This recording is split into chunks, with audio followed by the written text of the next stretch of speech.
Hi, Dave Jones here again.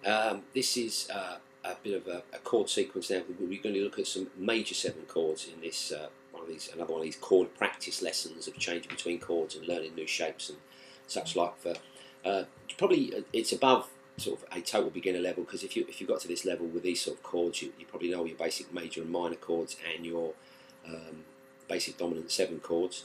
So these chords are called major 7. They've got a very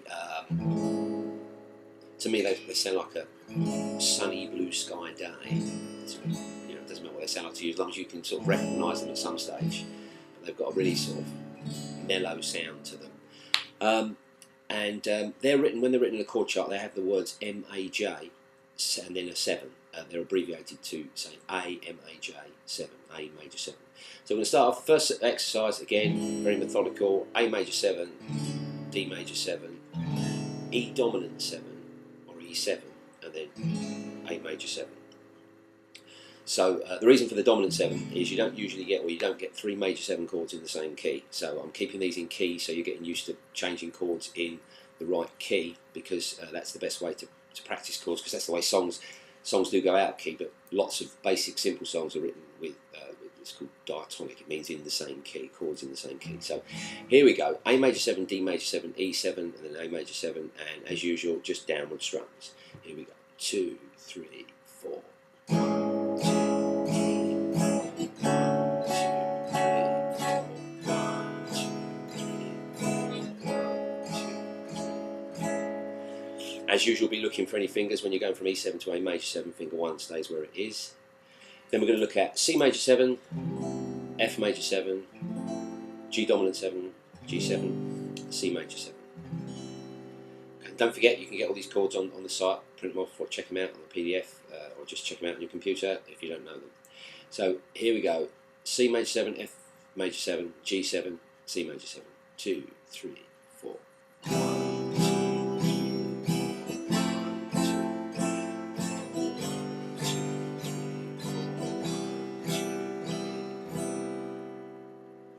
Okay, and as usual, we're going to add the strumming pattern, add to a bit of interest. 1, 2, 3, and 4. Same sequence as the first one: A major 7, D major 7, E7, A major 7. 2, 3, 4. 1, 2, 3, 4. 1, 2, 3, 4. 1, 2, 3, 4. And the same sequence again. Now we're going to be using G major 7. C major 7, D dominant 7, and G major 7 again. I just want to show you, I'll show you a close-up of G major 7 actually, because there's a little technique in there that, because what I'm trying to do with these lessons, the different chord practice lessons, obviously like I keep saying, I want you to learn songs, and there's songs on the website under the tabs, but I'm trying to get you used to learning all the basic major, minor, dominant 7 chords, major 7 and minor 7 chords that are open, if you like.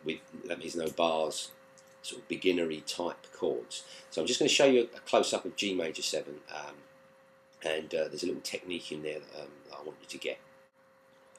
Okay, with this G major 7 chord, you can see, it depends where you learn it, there are various ways of playing different chords. You can play G major 7 like this: first finger on the 2nd fret of the high E string, 2nd finger on the A string at the 2nd fret, and 3rd finger on the thick E string at the 3rd fret. And there's nothing wrong with that. That's a perfectly acceptable G major 7 chord. Personally, I prefer, in the open position, I prefer this one: high E string again with the 2nd fret with the 1st finger, just the 2nd finger at the, or you could use the 3rd finger, but I use the 2nd finger on the thick E string at the 3rd fret.